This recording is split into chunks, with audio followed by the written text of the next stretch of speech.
Bonjour à tous, alors aujourd'hui une vidéo un petit peu particulière, un peu hybride, qui est ni vraiment une vidéo de mon vidéo club, parce que c'est pas un film que j'adore depuis toujours, que je connais par cœur, etc. Et c'est pas non plus un film qui vient de sortir et que j'ai vu hier soir, c'est juste un film. Donc voilà, mais en fait j'y repensais et je me suis dit, bah tiens, est-ce que des gens en parlent sur YouTube j'ai cherché et personne n'en parle, je n'ai rien trouvé, donc même pas une critique.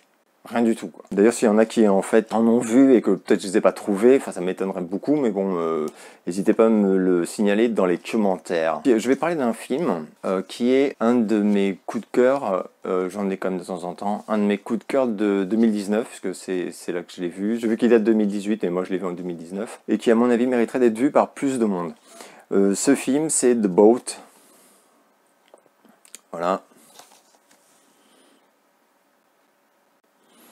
Le DVD, c'est vraiment le minimum syndical. Je regarde, non, t'as rien du tout. Oh, t'as rien du tout. Une magnifique pochette en carton. Je sais pas ce qu'il te faut. Voilà. Alors par contre, j'ai vu que je crois que dans le Blu-ray, mais moi j'ai pas de Blu-ray. Enfin, dans le Blu-ray, il y a un docu sur le tournage. Donc moi, The Boat, c'est un film que je vous dis franchement, je l'ai téléchargé comme un corsaire, quoi. Donc moi, c'est un film que j'ai lancé un soir sans en attendre grand-chose. Et il dure un peu moins d'1 heure et demie. Le temps qu'il dure, médusé, complètement scotché. Et je me suis dit, mais c'est absolument génial ce truc. Et en plus, ça faisait vraiment longtemps que j'avais pas eu ce sentiment d'assister à comment dire, un film vraiment fait avec le cœur, quoi, vraiment avec passion et beaucoup de talent aussi quand même. Et ça m'a fait du bien. En fait, c'est un film qui m'a vraiment fait du bien, parce que c'est un film qui va à l'encontre de tout ce qui se fait dans les 3/4 des films fantastiques ou d'horreur, ou les thrillers d'angoisse, même des choses comme ça. C'est un film où il n'y a pas de CGI, il n'y a pas les moyens, je pense, de toute façon. C'est un film où t'as pas de jumpscare, où on évite vraiment les clichés avec soin, quoi. Et c'est un film qui joue vraiment sur l'ambiance. Donc ce film, il a été coécrit en fait par un père et son fils, Winston Azopardi et son fils c'est Joe. Donc ils ont tous les deux coécrit le scénar. Le père a réalisé le film et le fils joue le rôle principal. Et non seulement il joue le rôle principal, mais il joue le seul et unique rôle du film. Il y a un seul acteur, quoi. Donc c'est vraiment un film minimaliste. Autre particularité, c'est qu'il n'y a pratiquement aucun dialogue. Et quand je dis pratiquement, en fait, je crois qu'il n'y en a aucun, mais il y a peut-être un tout petit truc au tout début, je suis pas sûr. Mais bon, en gros, pendant 1h30, il y a vraiment personne ne parle, et ça marche du feu de Dieu, quoi. C'est un film qui a coûté 5 millions de dollars, et j'ai regardé et j'ai vu qu'il en avait rapporté 100 000, pas 100 millions, 100 000 dollars. Donc je comprends même pas comment c'est possible, en fait. Donc à mon avis, il a été diffusé dans très très peu de salles et très peu de jours. Mais donc j'espère vraiment qu'en DVD, Blu-ray, tout ça, ça va un petit peu changer la donne. Parce que c'est tellement mieux que plein de conneries qui ont coûté des fortunes et qu'on s'est gavé ces dernières années. Le pitch, il est donc très simple. C'est un jeune pêcheur qui part sur sa barque le matin pour pêcher un peu, quoi, et qui va se retrouver pris dans un très étrange brouillard et au sein duquel il va il va se retrouver nez à nez avec un bateau, un petit voilier qui a l'air de dériver. Et donc, il va faire ce que tout le monde ferait. Donc, il va appeler, il va monter dessus pour voir s'il y a quelqu'un, qui a eu un malaise, qui est mort, enfin, et il va constater qu'il n'y a personne. Et à ce moment-là, c'est trop tard, il est tombé dans le piège. Et j'ai pas trop envie de spoiler parce que honnêtement, j'ai tellement aimé être surpris parce que comme je n'en attendais pas grand-chose, et j'étais vraiment heureux de pas trop en savoir, quoi. Donc je vais pas trop en dire, je vais faire une vidéo assez courte. C'est juste un coup de cœur. En fait, j'ai aussi eu l'idée de faire cette vidéo parce que j'ai regardé un peu sur les sites de critiques et tout, et j'ai vu que c'était très très divisé. Ça faisait longtemps que j'avais pas vu des avis aussi vraiment diamétralement opposés. C'est un film qui a des 5 sur 5 et des 1 sur 5. C'est vraiment les gens ils font pire film de ma vie, nul à chier et tout, ou alors les gens ils font somptueuse réussite, magistrale. Là j'ai vu d'ailleurs il y a critique au dos, un des meilleurs films d'horreur de l'année. Voilà, donc enfin, c'est terrifiant. Donc c'est très très divisé et je trouve ça très intéressant. En fait, franchement, je trouve que à la limite, ça fait du bien quoi, de voir les films qui partagent les gens à ce point-là. Alors, on est toujours désolé que quelqu'un les détestait au point de lui foutre 1 sur 5, quoi.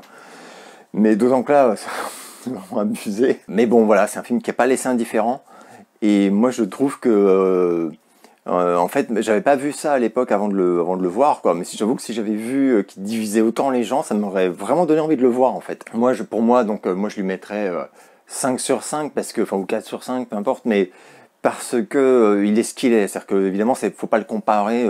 C'est un film, ce qui est génial, c'est que c'est un film fait vraiment avec rien, mais réellement, quoi. C'est un film fait par un père et son fils, et point barre quasiment, quoi. Il y a des photos j'ai vu des photos du tournage que je vous mettrai là. Et c'est vraiment de toutes petites équipes, quoi. Et quand on voit la qualité des plans, alors une fois de plus, je suis pas un spécialiste, mais l'acteur qui est donc pas un acteur connu de rien du tout et qui avait pas fait grand chose avant, il a dit lui-même, hein, il vient du théâtre, bon, il est encore jeune, mais bon, c'est pas facile, c'est vraiment, t'as aucun dialogue, quoi, donc tout passe dans l'attitude, etc. C'est vraiment un film d'ambiance. C'est le mot que je cherchais tout à l'heure.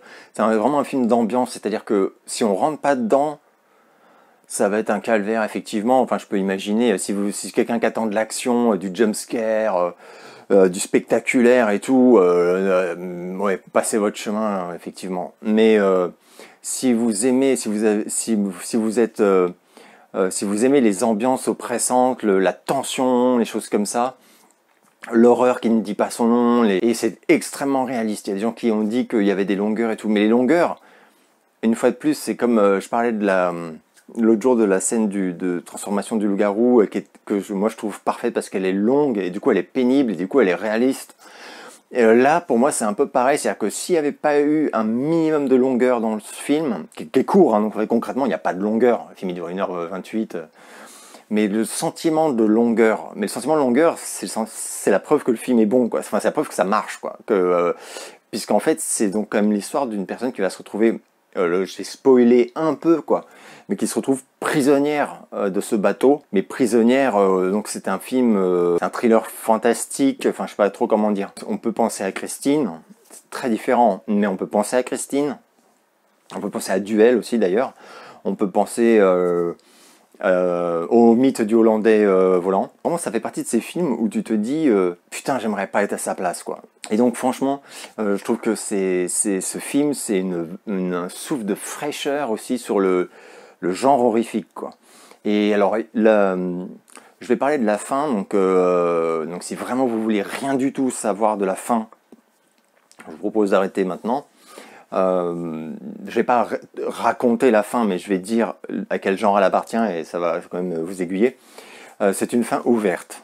C'est une fin qui peut être interprétée de différentes façons, mais c'est une fin qui est quand même belle, quoi. Enfin, qui est une fin totalement réussie. Et j'avais très peur de la fin, honnêtement, parce que quand une tension est tissée comme ça aussi, avec autant de brio, quoi, sur tout le long d'un film. T'as vraiment peur qu'à la fin il se viande d'un coup avec un énorme cliché. Enfin, c'est un peu comme Stephen King nous fait depuis pas mal d'années malheureusement, où il te développe des bouquins superbes et tout, et il te torche la fin en 30 pages, et c'est des clichés, t'es gêné, quoi. Eh ben là non, là pas du tout.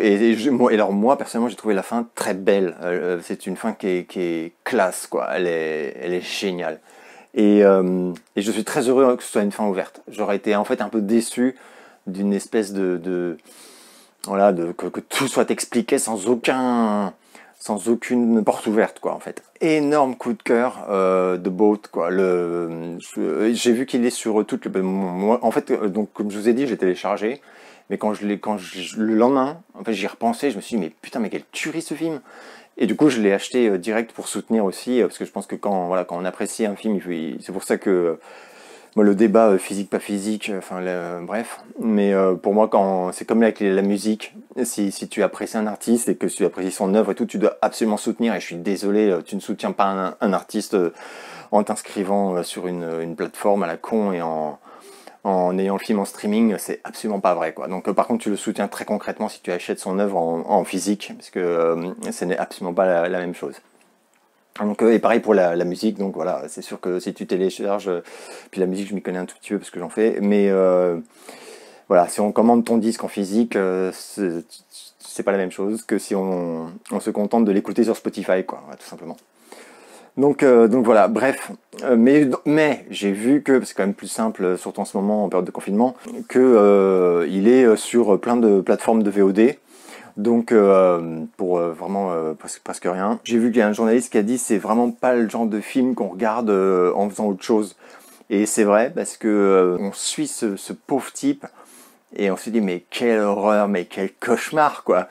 Et mais on est complètement scotché. Alors sauf si évidemment on n'a même pas accroché au rythme ou tout ça. Il y a un truc aussi qui est vrai dans ce genre de film, c'est-à-dire le film vraiment un peu minimaliste, mais qui mise tout sur l'atmosphère, c'est que il nous rend complètement parano. Et c'est un film qui te rend totalement parano, puisqu'il joue avec tes sens. Il joue les mouvements de caméra, les sons. Il y a des moments où on entend des choses, enfin je veux pas trop trahir, mais il y a un travail aussi sur les bruits qui est absolument parfait. 2-3 scènes vraiment flippantes, enfin moi j'ai trouvé vraiment flippantes, lié à ça. Une petite note pour la musique. Je dis franchement, je sais pas qui a fait la musique, j'ai pas checké. Je pense que c'est clairement un fan de... Enfin, la musique elle est distillée de façon assez... en petite dose quoi. Mais ça fait mouche parfait quoi. Et moi ça m'a évoqué en fait les magnifiques compos de Philip Glass, qui est une de mes idoles absolues, notamment pour Candyman, les choses comme ça. Enfin, c'est pas, je dis pas que c'est de ce niveau, mais je pense qu'il est clairement influencé, enfin le compositeur a été clairement influencé par Philip Glass. Très très belle surprise pour moi que je vous recommande. N'hésitez pas à m'insulter si jamais vous aussi vous lui donnez 1 sur 5 et que vous estimez que vous avez perdu 1h28 de votre vie. C'est les risques, hein, voilà. J'ai un ami qui m'a fait remarquer que mes coups de cœur de ces dernières années, alors que pourtant c'est pas un style de sujet qui me passionne ni rien du tout, mais que 2 de mes coups de cœur de ces 5 dernières années sont des histoires de survival quand même en bateau. Un des autres, pour moi, meilleurs films de ces 5 dernières années, bon, ça c'est pas à ce niveau-là, hein, mais là par contre on est vraiment dans le chef-d'œuvre quoi. C'est All Is Lost avec Robert Redford qui est même un des meilleurs films que j'ai vu de ma vie, je crois. Enfin, ouais, c'est très personnel, hein. Et excusez-moi, je suis en train de voir le truc sur la jaquette qui dit All Is Lost est à la mer ce que Gravity est à l'espace. Alors moi j'ai adoré Gravity, mais All Is Lost pour moi c'est un gros cran au-dessus quand même quoi. Mais bon, j'ai beaucoup aimé Gravity, hein, mais je l'ai d'ailleurs.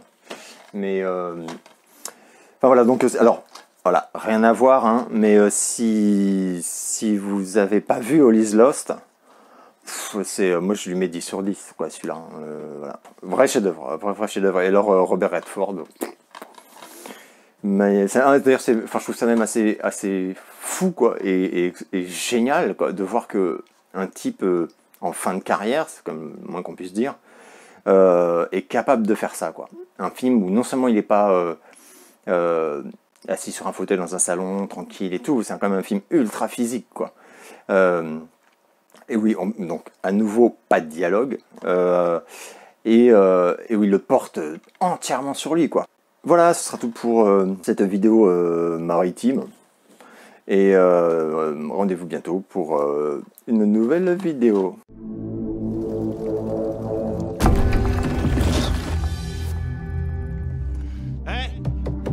J'aimerais vous signaler un bateau abandonné